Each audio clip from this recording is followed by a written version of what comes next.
आप लोग अपने जो पुराने मधुर संबंध थे उसको बरकरार रखें। कोई ऐसा काम न करे कि जिससे कि आपकी पार्टी को भी आपकी समाज को भी पछताना पड़े। हम सबको मिलकर इस काम को करना चाहिए। और एक हम लोगों ने जनता से कहा भी था कि हम धारचूला में महोत्सव का आयोजन करेंगे, तो आपकी वोट में आप जो तय करेंगे और मुझसे जो मदद की जरूरत होगी मैं भी उसमें पूरा सहयोग करूंगा। हम चाहते हैं कि इस धारचूला में महोत्सव हो, लेकिन उस महोत्सव में व्यापारी के रूप में धारचूला के ही व्यापारी प्रतिभाग करें तो सबसे बढ़िया रहेगा।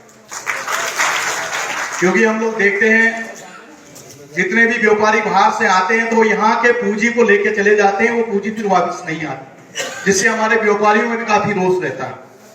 और मैं तो चाहूंगा कि आने वाले समय जौनजीबी मेले में भी अधिक से अधिक हम इसी पिथौरागढ़ जिले के व्यापारी को या इसी कुमाऊं के व्यापारी को अगर उसमें प्राथमिकता दे तो वो हमारे लिए सबसे बेहतर हो। क्योंकि उस मेले के अध्यक्ष खुद उप जिलाधिकारी महोदय होते हैं।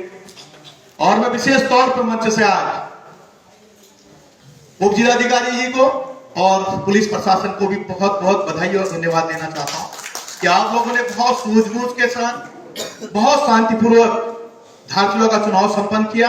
उसके लिए आप भी धारचूला के नगर की जनता की ओर से बहुत बहुत बधाई देता हूं। और साथ ही मीडिया के साथियों का भी मैं बहुत बहुत धन्यवाद करना चाहता हूं कि आप लोगों ने इस बार जो जनता और जनप्रतिनिधि के बीच में रूबरू एक संवाद चलाया, उससे भी कहीं ना कहीं जनता जागरूक थी और उसका जो यहाँ के मतदाता थे उनको उसका फायदा हो।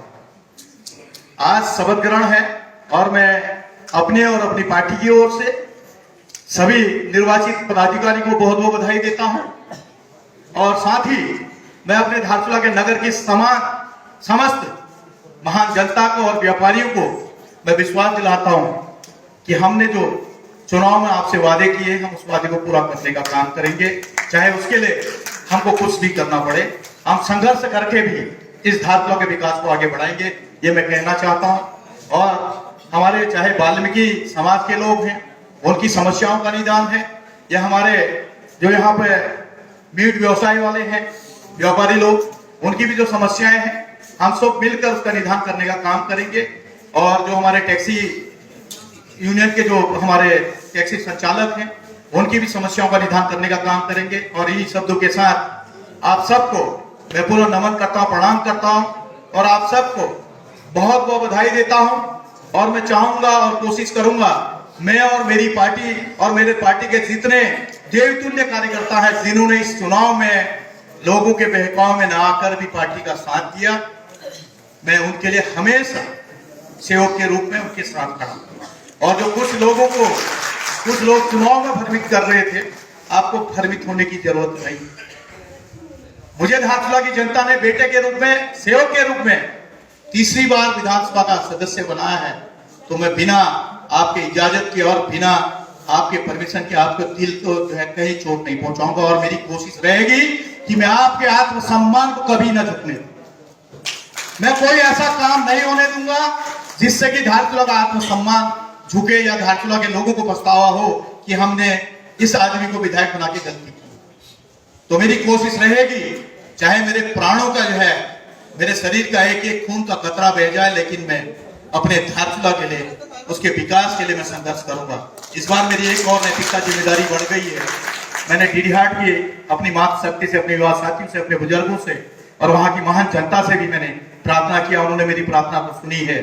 और निश्चित तौर पर डीडीहाट के लोगों के लिए जो पिछड़ी जाति का आरक्षण और वहां के लोगों को भूमिधरी का जो मालिकाना अधिकार है, उसके लिए भी मैं विधानसभा में संघर्ष करूंगा।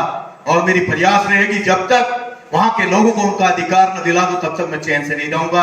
इन्हीं शब्दों के साथ आप सबको मेरा नमन, प्रणाम और धारचूला के देवतुल्य जनता को मेरा बहुत बहुत कोटि कोटि धन्यवाद कि आप लोगों ने फिर एक बार अपने इस बेटे को, अपने सेवक को सर नीचे होने से बचा लिया। इसके लिए आप सबका मैं आजीवन ऋणी रहूंगा। धन्यवाद। लेकिन मैं आपको सिर्फ ये अपील करने आया हूं कि अगर अभी तक आपने K24 news and entertainment channel को सब्सक्राइब नहीं किया, प्लीज कर लीजिए।